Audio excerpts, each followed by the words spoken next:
Profitable companies కూడా ఈ లే ఆఫ్స్కి పాల్పడుతున్నాయి. సో ఎట్లా ప్లానింగ్ వైజ్ అంటారా, మార్జిన్స్ ప్రెషర్ అంటారా, ఎట్లా? అంటే ఇప్పుడు మన main topic lot of layoffs అవుతున్నాయని అంటున్నారు. ఇప్పుడు say suppose you take Oracle an example. Oracle మొన్న last year, end of the last year 30,000 పీపుల్ని లే ఆఫ్ చేసింది. So if you look analyze what Oracle has done, okay, దాంట్లో ఆ 30,000 పీపుల్లో 12,000 people are from India back office కింద లే off చేశారు. మిగతాది rest of the layoffs happened all over the world. Okay, so that's one idea that we should say. 30,000 is not from India first of all. Okay, only 12,000 are from India. Okay, ఇది కాకుండా what if you look at their balance sheet, what Oracle has done అంటే $150 billion commitment next 3 yearsలో AI ఇన్ఫ్రాస్ట్రక్చర్లో పెడతామని చెప్పి commitment ఇచ్చింది. Okay, that is a fundamental announcement. దాంట్లో 1/3 అంటే $50 బిలియన్ ఆటోమేటిక్గా they have already taken as a capital infusion. They have taken debt raise చేశారు, అప్పు రైజ్ చేశారు వాళ్ళ బ్యాలెన్స్ షీట్ మీద నుంచి, అండ్ దెన్ డిప్లాయ్ కూడా చేస్తున్నారు ఏఐ ఇన్ఫ్రాస్ట్రక్చర్ మీద. దీనివల్ల వాళ్ళ బ్యాలెన్స్ షీట్ ఒక $10 బిలియన్ నెగిటివ్లో ఉండటము, ఈ అందరినీ తీసేయటం వల్ల, లే ఆఫ్ చేయటం వల్ల ఆ బ్యాలెన్స్ షీట్ సెట్ ఆఫ్ చేయటము ఇనవే. దీని ఎందుకు అనేది అంటే లాంగ్ టర్మ్ ప్లానింగ్ అది ఉండొచ్చు, ఎకనామిక్ స్లో డౌన్ అయి ఉండొచ్చు, డెఫినెట్లీ ఆ రీజన్స్ అయితే ఉన్నాయి. బట్ దీంట్లో మనం చూడాల్సింది ఏంటంటే every company which is laying off is putting money into AI infrastructure. AI ప్లాన్ని, ఏఐ గ్రో చేయాలి, ఏఐ స్పేస్లో గ్రో చేయాలని డీప్ ఇన్వెస్ట్మెంట్స్ చేస్తున్నాయి. దీనివల్ల మనకి సే ఇఫ్ యూ టేక్ ఒక ఎగ్జాంపుల్ చెప్తాను. 30 years బ్యాక్ బ్యాంకింగ్ సెక్టర్లో everything is use to be on paper, manual paper work, checks మాన్యువల్గా ప్రాసెస్ అయ్యేది. ఆ టైంలో కంప్యూటర్స్ వచ్చినాయి. కంప్యూటర్స్ వచ్చినప్పుడు బ్యాంకింగ్ సెక్టర్లో జాబ్స్ అన్నీ తుడుచుకుపోతాయి. ఎంత వరి అయ్యారంటే జాబ్స్ ఉండవు, బ్యాంకింగ్ ఎగ్జామ్స్ ఉపయోగం లేదు, అవసరం లేదు, బ్యాంకింగ్ సెక్టరే మొత్తం అంతా మూసిపోయి ధర్నాలు కూడా చేశారు. కానీ ఫాస్ట్ ఫార్వర్డ్ 30 years తర్వాత fundamental innovation has happened in banking. Okay, so efficiency has grown significantly. Right now system లేకపోతే ఏమవుతుందని you can't even imagine banking సెక్టర్లో. రైట్, మన computing power is become so involved. అట్లా that is AI is currently happening to us. అంటే ఈ వరల్డ్లో, ఇండస్ట్రీలో ఇండియాకి AI is currently happening. So ఈ ఏఐ ఇన్ఫ్రాస్ట్రక్చర్ని మనం అడాప్ట్ చేసుకుని ఎట్లా అంటే how do we develop programmes with in కంపెనీస్లో కానీ ఆర్ లేకపోతే మన ఎడ్యుకేషన్ సిస్టంలో కానీ అన్ని రకాలుగా అందరూ జస్ట్ ఆర్గనైజేషన్సే కాకుండా గవర్నమెంట్ కూడా దీన్ని ఒక స్ట్రాటజిక్ వ్యూతో చూసి మనం టేకప్ చేయగలిగితే we will leap ahead. Governments job protect చేయడానికి ఎట్లా ఇంటర్వెన్ అవ్వాలంటారు, ఎలా? గవర్నమెంట్ నా ఒపీనియన్లో government role plays major role అండి.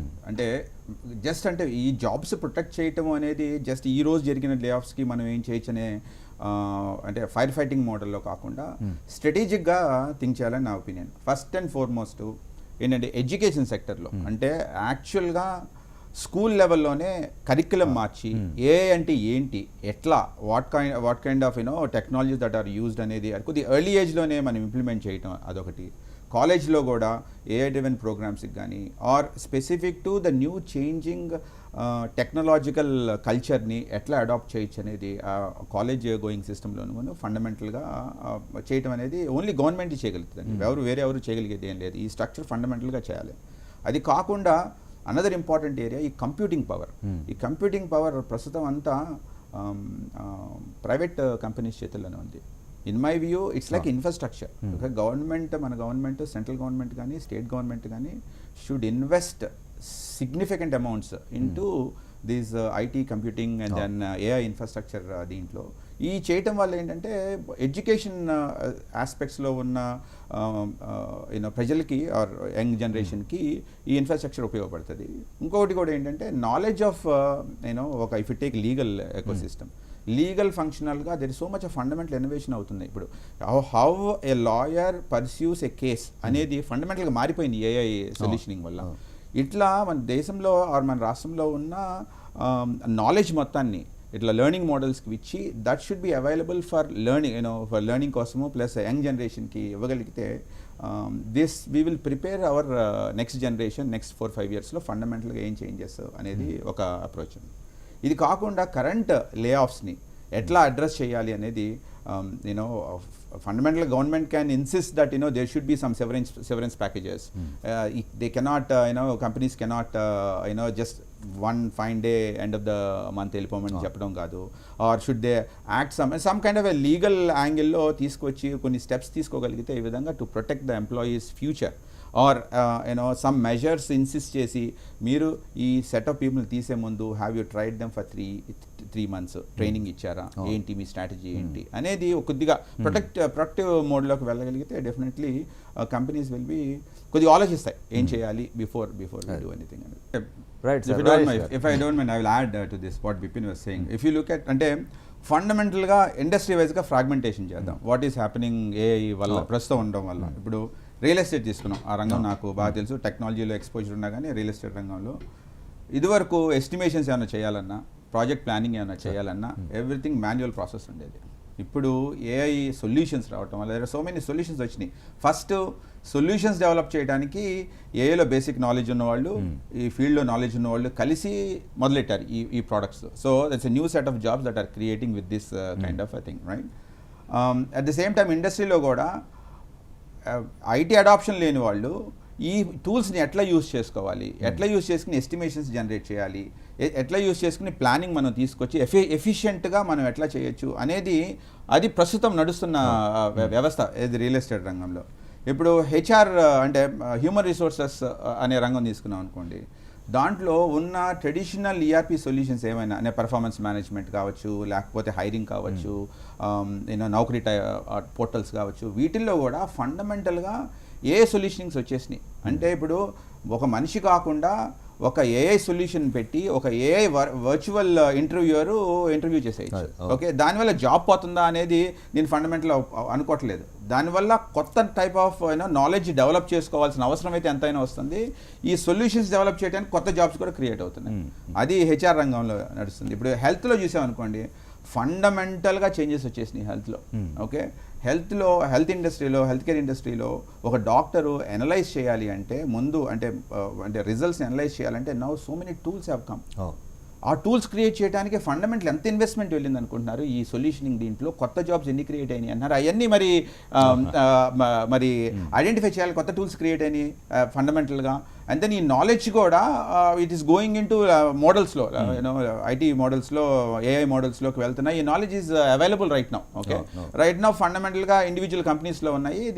దీస్ మోడల్స్ గవర్నమెంట్ ఒక ఇంటర్వెన్షన్ తీసుకుంటే these models can be available for people college going స్టూడెంట్స్కి ఫండమెంటల్గా అనలైజ్ చేసుకుంటానికి.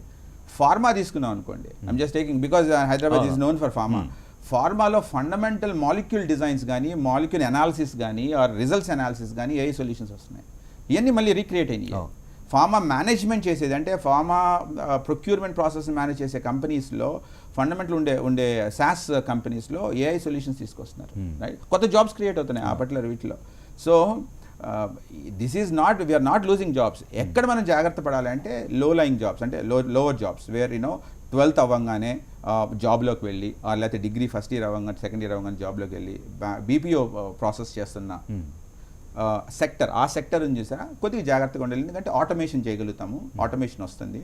సో ఈ ఇండస్ట్రీలో ఉన్న నాలెడ్జ్ని మీరు గ్రాస్ప్ చేసుకోగలిగితే వాళ్ళు ఎఫిషియెంట్గా ఏ టూల్స్ని ఎట్లా యూజ్ చేయొచ్చు, ఎట్లా ఎఫిషియెంట్గా యూజ్ చేస్తారు అనే నాలెడ్జ్ డెవలప్ చేసుకోగలిగితే వాళ్ళ జాబ్స్ ఏమీ అవుతాయని నేను అనుకోవట్లేదు.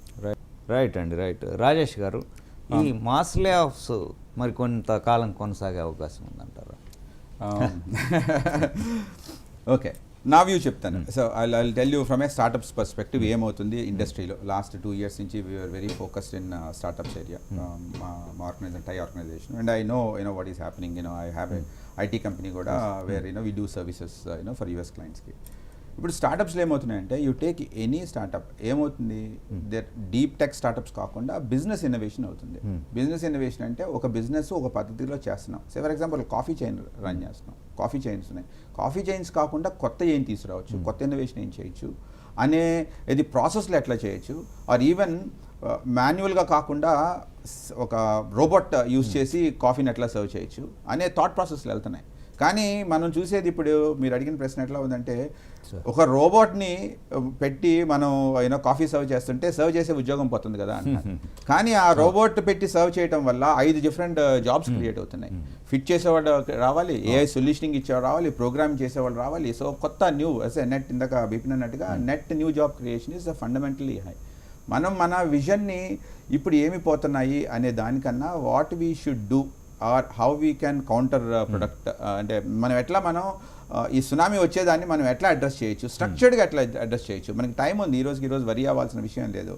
అండ్ దెన్ ఇప్పుడు లే ఆఫ్స్ కూడా ఉన్నాయి, only not because of just AI నా ఒపీనియన్లో, బికాస్ స్ట్రక్చరల్గా కంపెనీస్లోనే పబ్లిక్ లిమిటెడ్ కంపెనీస్ ఇవన్నీ వీటిల్లో వీళ్ళు ట్రైన్ చేయటం వల్ల మూవ్ చేసి కొత్త సిస్టమ్ని తీసుకురావటం అనేది వాళ్ళకి చాలా ఈజీ కాబట్టి పెద్ద దీంట్లో నడుస్తుంది. బట్ చిన్న కంపెనీస్ అట్లా చేయరండి. చిన్న కంపెనీస్కి it is not possible. They are force to train their own people. ఎందుకంటే డొమైన్ నాలెడ్జ్ ఉంటుంది, ఇండస్ట్రీ నాలెడ్జ్ ఉంటుంది, క్లయింట్ నాలెడ్జ్ ఉంటుంది.